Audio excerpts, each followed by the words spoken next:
Oh, me. Sorry, Gary, what am I about? Rory. I was going to say. Ollie, sorry, apologies. It's all right. You were. Go on, guys. It's all right. Good Thought I'd start. get a deal. Joe, we obviously heard about Joffre yesterday. Can you let us know how he's shaping up if he'll bowl today or if he might play tomorrow? We're still waiting to hear back results-wise from his scan, so we'll know further hopefully by the start of training, and then we'll have to play it by ear. It's obviously quite disappointing to see him pull up like that, and we just have to make another late call on him. I mean, is it starting to get a bit frustrating on this team? We thought yesterday was going to be a full complement for the first time, and then you get a bit of bad news. Yeah, it's been frustrating throughout, but these things happen in sport. You've got to manage them as best you can, and we're trying to do everything we can to make sure that if anyone does pick up illness or injury, that they're as fit and ready to go as soon as possible. And Joffre's obviously only played really a handful of test matches, but can you just tell us how important he's become to the attack as a different kind of weapon for you to use?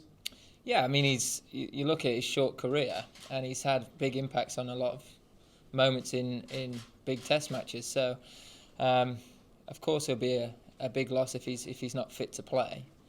But it creates another opportunity for someone else, and I think for Joffre, he'll take a lot of confidence after how his 2 games in New Zealand went and come back as strongly as he has. I think showed a good amount of character, but I think still within the game and from the last game, there's a lot for him to take from it and to learn from, as well as just the success he had. In terms of the balance of your side there, what are you thinking? I mean, you've had a look at the pitch. I know it's still a day to go, but do you want to try and get that spinner in if you can?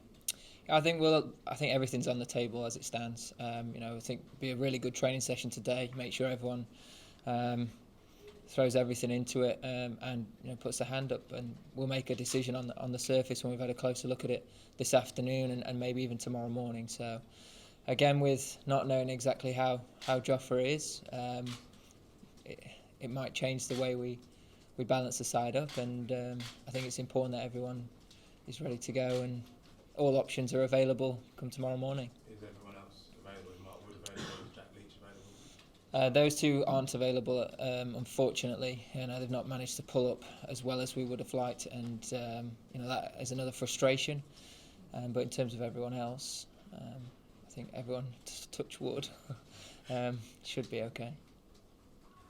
John, just on Joffre, was it something he felt in the first test, or did it happen sort of subsequently?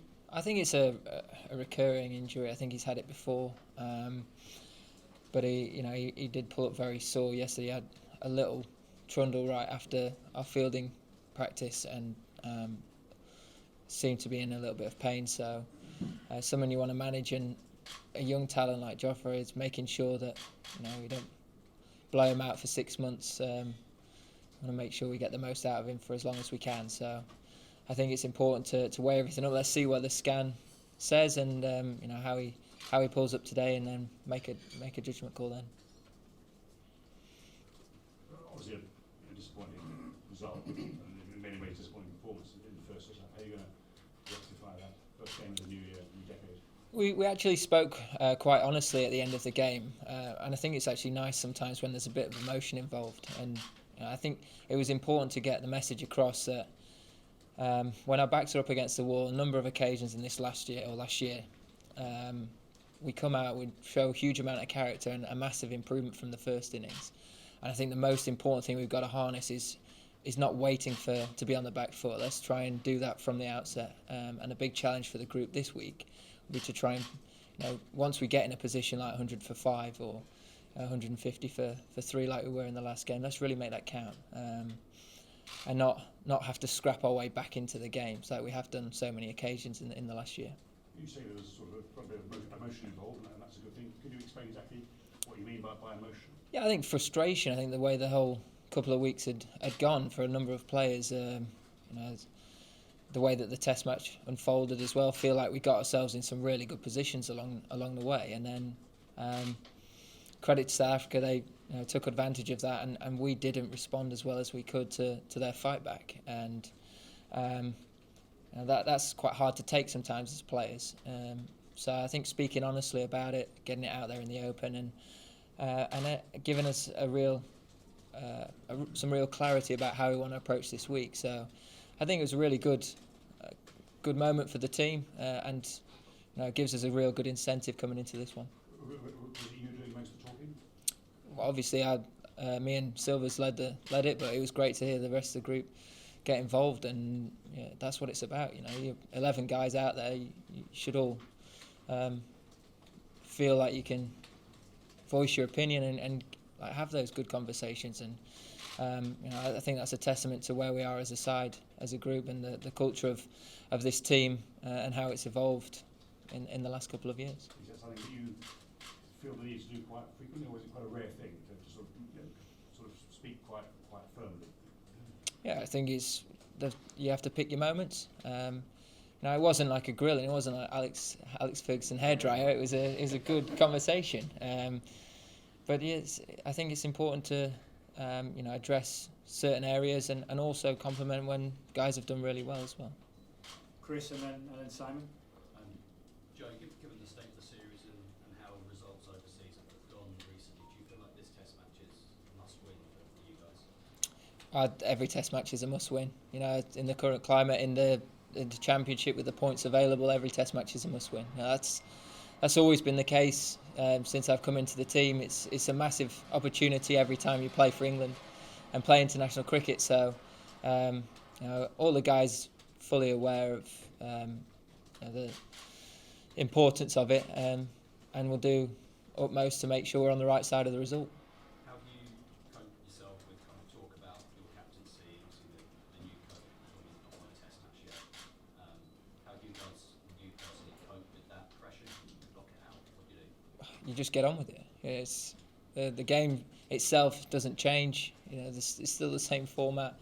I had some very good results as captain, and with a very talented squad of players here. So very confident that we can turn that round and put in a real performance this time round. And I think you can get sucked into looking at too far into things and to listening to external noise, but the most important thing is what happens between the four walls of our dressing room, making sure we prepare as well as we can, making sure we're really clear about how we want to approach this week, and then when it really counts, under pressure, performing, and really taking advantage when you get a chance to stamp your authority on the game as a team and individually. So that's going to be the focus of today, is making sure everyone's ready to go, everyone's really clear about how we want to attack this game, and then going out and delivering. Chris said you went off-piste. The bowlers went off-piste in the second innings. I think they meant in terms of bowling short. Yeah, it was. Look, we found ourselves in a very unusual circumstance where a couple of senior players off the field, myself off the field, and we maybe got suckered into playing the game at their pace. And I think in the first innings, Quentin came out and really took the game to us, and things started to happen a lot quicker. And for a long period of the game, we actually played fast-forward cricket, if you like. Things seemed to happen at a million miles an hour, and we sort of went away from how we wanted to go about it. So I think if we find ourselves in those situations again, is learning from it. Being able to just slow things down, have real clarity about how we want to go about things. Stick to the plans that we know we're going to put in place, and give them opportunity to work, and not get too emotional in any given situation, but be really clear about how we want to operate. Was that what Stokes and Broad were talking about when they had the... That was great, wasn't it? That's two guys that are really passionate about playing for England. Having a good, honest confrontation on the field, and I think sometimes that's a good thing to see. It shows that people really care. No one was slating. They weren't slating one another. They were just, very passionately voicing their opinions and trying to make sure everyone was right on it. That can be a really good thing for a side to have that. Gentlemen at the front, then we'll finish with Crystal and then Paul. Joe, just we saw how good Vernon Fernando was at Centurion. His record at Newlands is superb, 17. We've seen opposition teams come here and change their technique just to counter. Has those thoughts gone through the England dressing room that we need to change to do something to counter, particularly here? I think you give responsibility to the individual. No one knows my game as well as I do, and I'll have my own way of trying to combat Vernon. He's obviously a world-class performer. knows these conditions very well. Played his whole career pretty much, hasn't he? So, you know, he's a great player. He's proven wherever he goes, he can be successful and a real threat. And individually, you've got to find your own way of combating that. But that responsibility comes down to guys. You know, Dom Sibley bats very different to Rory Burns, who bats very different to me. So having one way and one method of playing it, I think, would be wrong. It's about you knowing your own game, and then, you know, delivering that, and making sure you answer all the questions thrown at you. Just on Phil, and just at 120, what makes him that special to do what he does? He's very accurate. He's very skillful. You know, he puts the ball in good areas, asks good questions of your defence, and he doesn't give you many opportunities to score.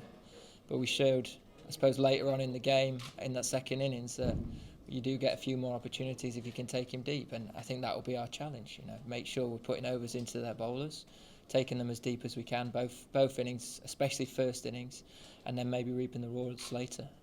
But being really, I suppose, being really skillful that when you do get your chances to score, you take them, and you put pressure back on when you can, but very respectful of the good stuff. Sorry, could you please expand on Joe Denley and the value of his role?